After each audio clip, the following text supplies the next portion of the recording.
Hey guys, welcome to a special classical edition of the Pythagoras Perspective. In today's video, I'm going to be looking at El Último 10, the last number 10, Juan Roman Riquelme. It was at Argentinos FC's famed youth academy, famous for producing the likes of Maradona and Fernando Redondo, and beautifully nicknamed the Cradle of the Stars, that Riquelme would forge the technical ingenuity to become a legend. He was said to be slight of frame, shy, and suffering from chronic fatigue, but it was clear to the biggest clubs in Buenos Aires that this was the biggest talent in Argentine football. Boyhood Boca fan Riquelme would make an $800,000 move to Boca Juniors. Riquelme was 18 when he made his debut for Boca, and he was considered to be the understudy for a certain Diego Maradona, who was the first choice attacking midfielder for Boca in the mid-90s. By August 1997, Riquelme was featuring steadily, and he was given the chance to line up next to Maradona against his old side, Argentinos FC, in what can be described as a 4-2-2-2 formation. Now, they connected together beautifully. It was like watching a master and apprentice at work. Riquelme bossed the left-hand side of the midfield, allowing Maradona, the master, the main stage in the middle. But you could see that Riquelme was not in any way anxious with the presence of Maradona. He just played off him beautifully. He was happy to be playing alongside his idol. Finally, Maradona had someone on that pitch who was sort of on his wavelength. It enabled Maradona to position himself more towards the right-hand side of the pitch as well as the central side of the pitch, but more in forward positions. Now, it was only one game which they managed to play together because, alas, after the game, Maradona would test positive for drugs and his professional career would come to an end. But in that very brief time that they spent together, you could see it could have been one hell of a partnership which would have dominated South American football.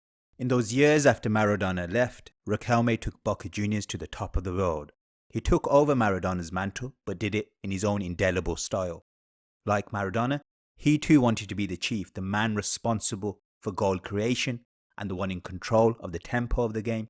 But he also knew instinctively he couldn't run around like a madman. Physically, he did not possess the same traits as Diego, so why waste his time throwing himself into physical confrontations and look to win the ball back and run around with the ball if he A, was ineffective in doing so, and B, it would eat into the energy reserves he desperately needed in order to affect the game in an attacking sense. Now, this led to criticism. Some fans labelled him pecho frio, literally meaning cold-chested, at his lack of work for the team. They claimed he would go missing in games, but they were soon made to eat their words, as Riquelme went on to score 44 goals in 194 games in that period between 1996 to 2002, playing as the number 10 behind two strikers in what was a diamond formation. He led them to success, the national title in 1998 to 1999, as well as the 2000-2001 season. He also led them to consecutive Copa Libertadores titles, the South American equivalent of the Champions League,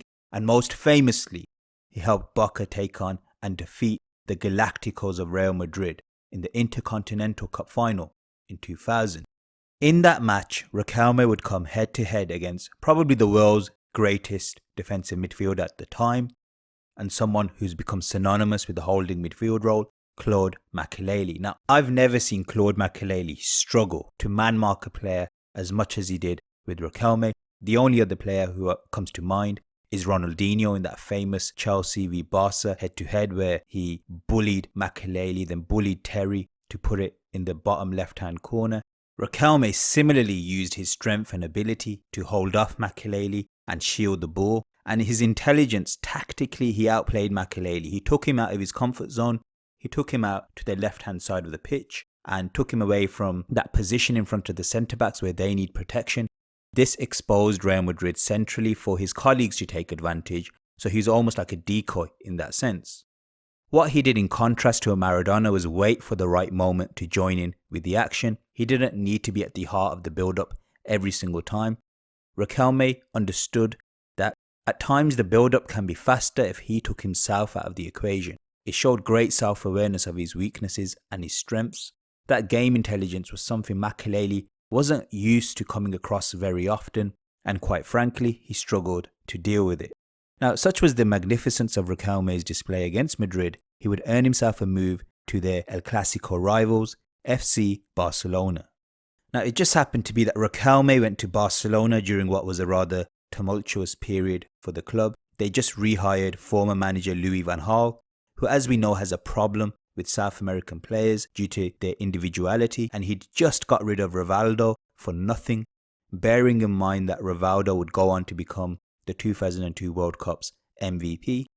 And much to Van Gaal's despair, in had come another South American free-roaming maestro against his wishes, thus undermining Van Gaal's belief in the power of the collective over the individual. He called Riquelme a political signing to placate the fans who wanted him after his display against Madrid. And almost immediately, Van Gaal took a strange approach to Riquelme, using him sparingly and out of position to middling effect. Now, as we can see, this was Van Gaal's favoured lineup. It's not got Riquelme in it. It was a lopsided 3-4-3 with no real space for a cam.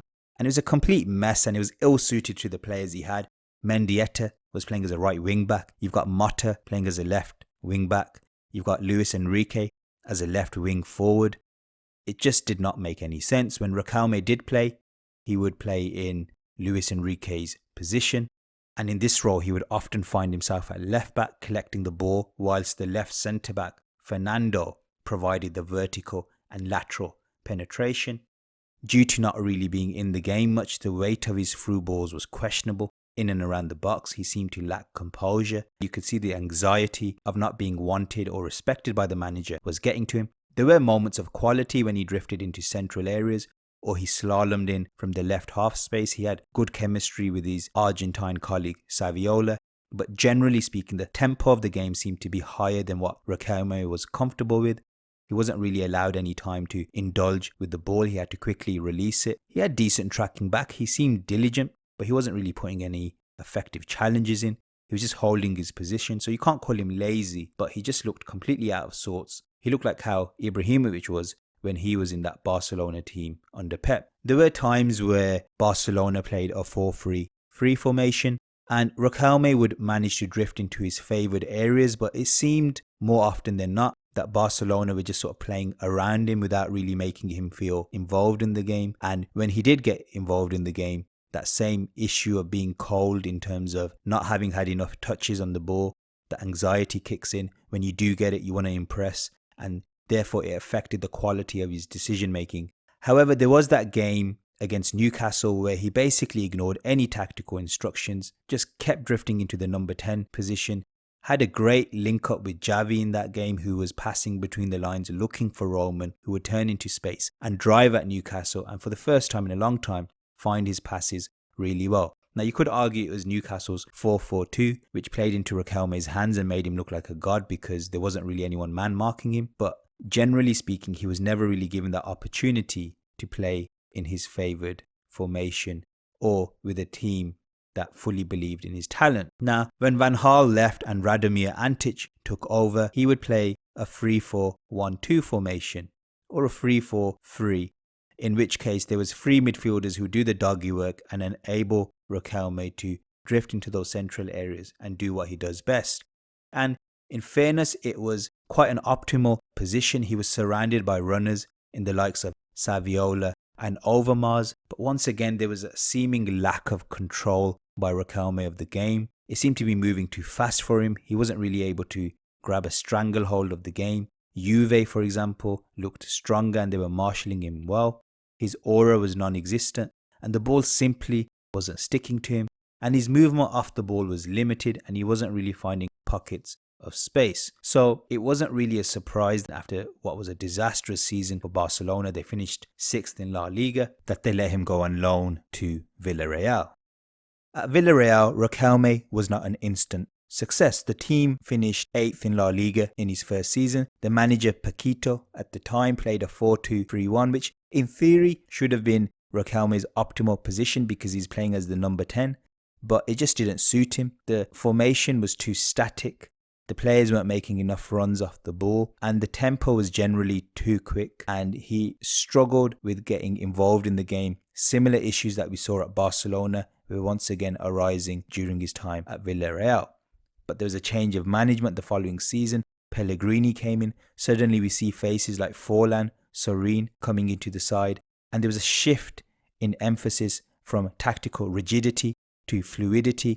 We're seeing a 4-2-2-2 formation or a 4-4-2.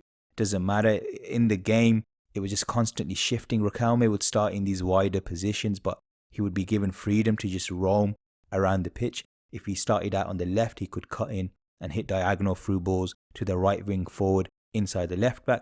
And if he was on the right hand side, he would just be allowed to come in. His hold up play was getting better. He was showing crazy strength. And he now didn't have to track back either. So his personality, his aura was seemingly coming back to the fore. By the time we get to 2006, Riquelme is completely in his element. He's operating as the number 10 in a 4-4-2 diamond. You've got Serene looking after the left-hand side. You've got Senna holding. You've got two runners up front in terms of the strikers. The balance is absolutely perfect. He's got the freedom to roam. He's got runners around him. And what was beautiful about this setup by Villarreal was that it suited Riquelme's personality absolutely.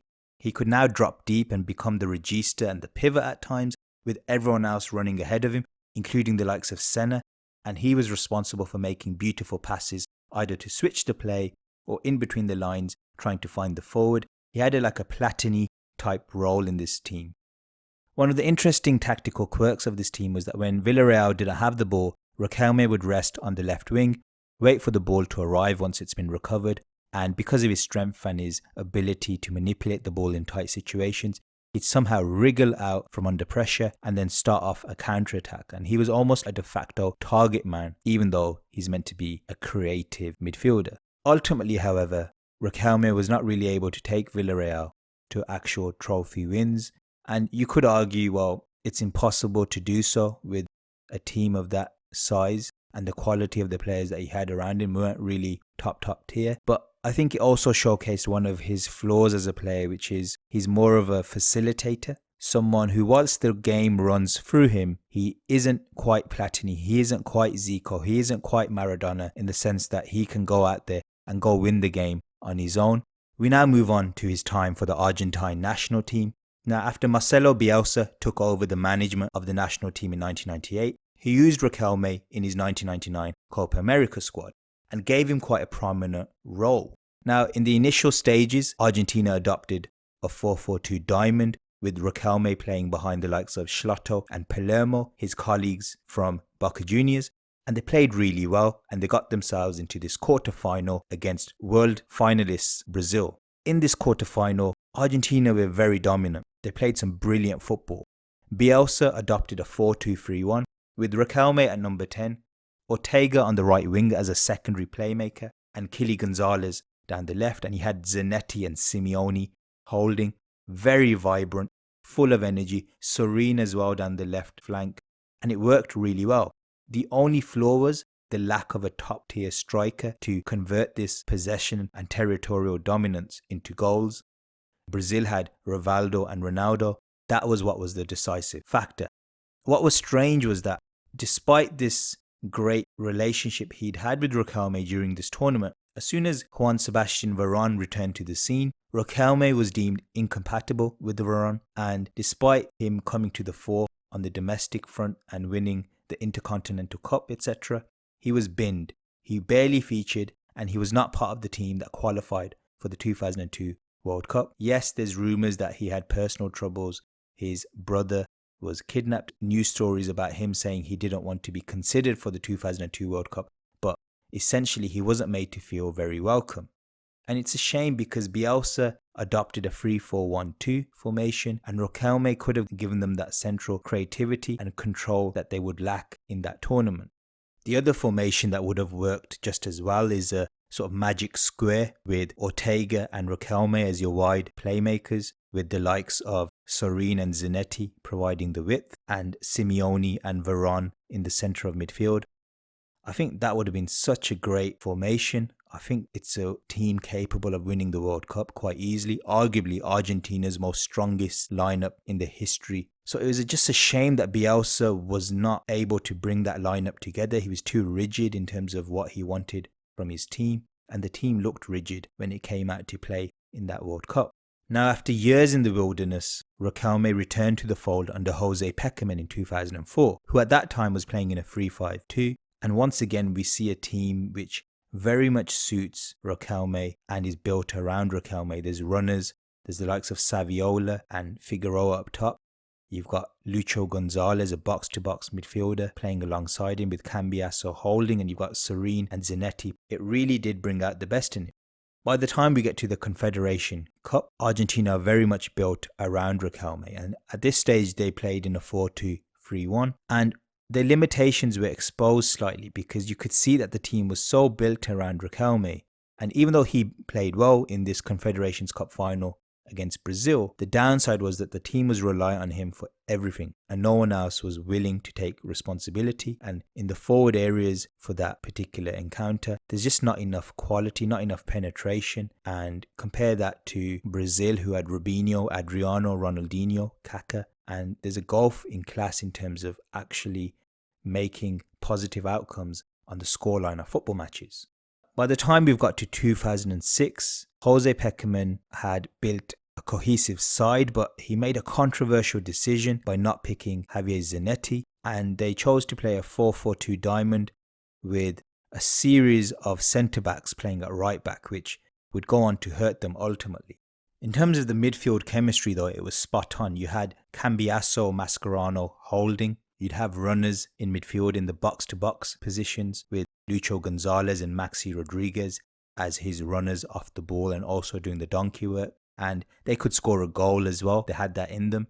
And Riquelme would just drop into midfield, drop into the pivot position alongside Mascherano, or wait for the forwards to run into channels, hold the ball up and link up with him and bring him into play. Generally speaking, because the likes of Mascherano and Cambiasso ran the game so well, he could allow the game to pass him by and join him when he needed to. The whole team was in sync. Riquelme was pretty much smoking a cigar, joining in when he needed to, but it didn't make him any less influential when he did get the ball. And it was all about him, his decision when he wants to join in. And when he wants to join in, the players around him understand it and bring him into play. Without the ball, Argentina adopted a low block.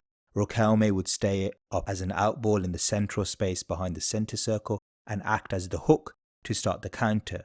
With the ball, the team would flood forward, everyone running ahead of him, and Riquelme would act as the Platini-esque free-roaming regista playmaker.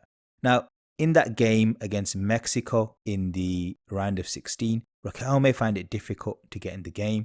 It was very high-intensity performance from the Mexicans, and it felt like Riquelme was struggling to direct the game.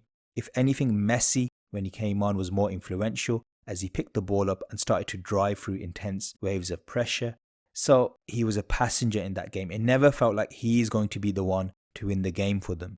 And again, this highlights, for me, his deficiencies compared to a Zidane who, despite also sharing similar physical deficiencies, you never feel like in a big game Zidane's a passenger. You always feel like he's going to be the main source, the main threat for the opposition. Against Germany, Tevez started instead of Saviola and linked up really well with Riquelme down the left-hand side. He also took some burden off Riquelme in terms of holding the ball up.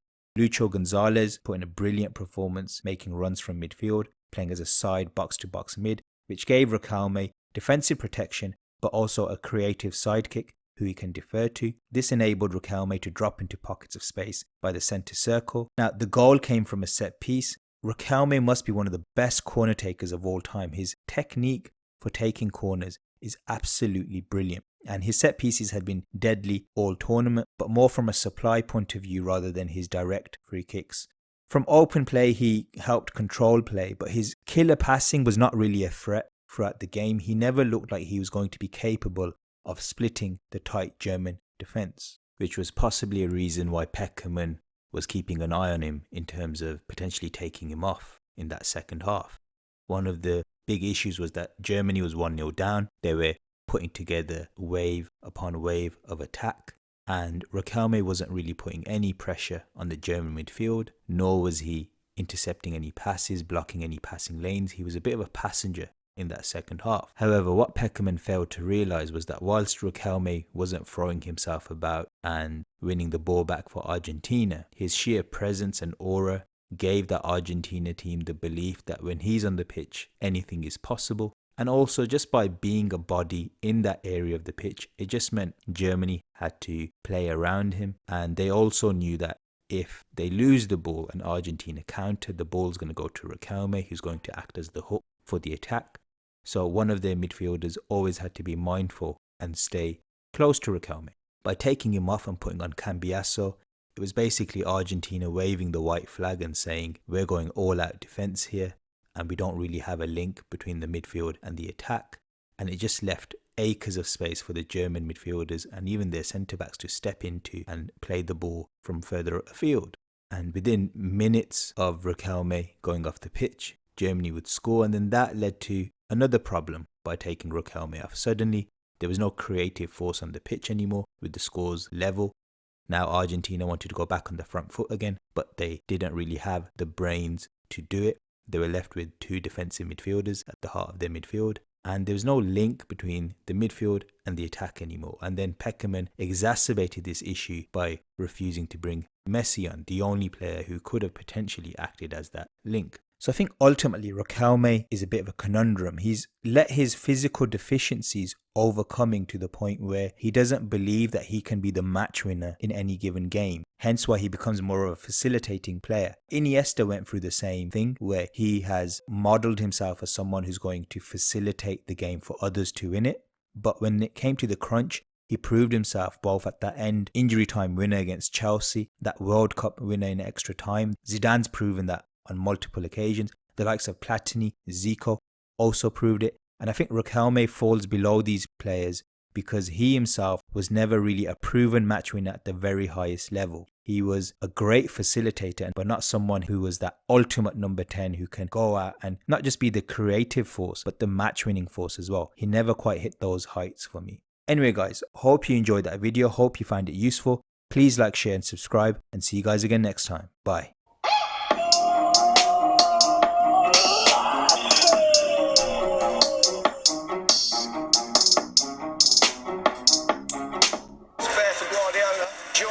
For Marie.